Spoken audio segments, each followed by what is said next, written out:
Hello, everybody.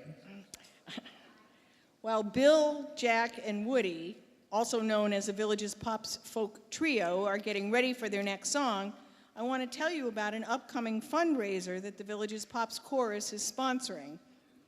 At many of our concerts, we have included songs from the great folk music era of the 60s, like the ones the boys are about to play.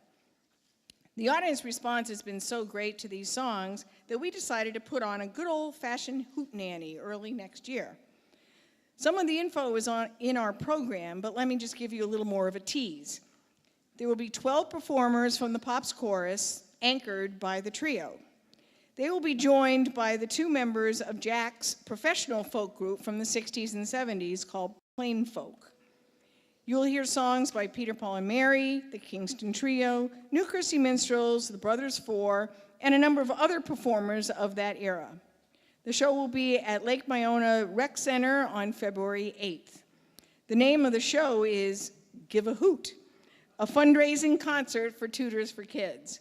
If you're not familiar with them, Tutors for Kids is a Villages-based charity that places volunteers providing free tutoring service to students in grades K through 5 and one middle school in reading, writing, math, and the sciences. They also provide free textbooks and have given out over 40,000 books.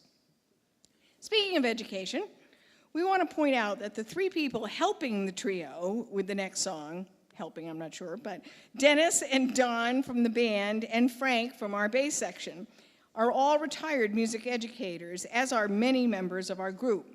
I think this would be a nice time to thank all of the former or current educators from our fields who are here performing or in the audience.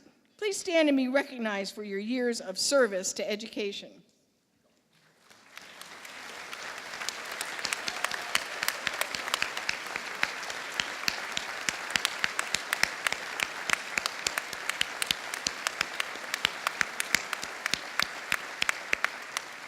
I was a former teacher, so teaching is a hard job.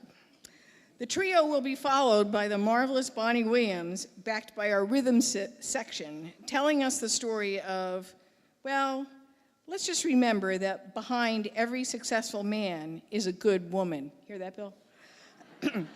And now, here's the trio with a story about something very important to children at this time of year.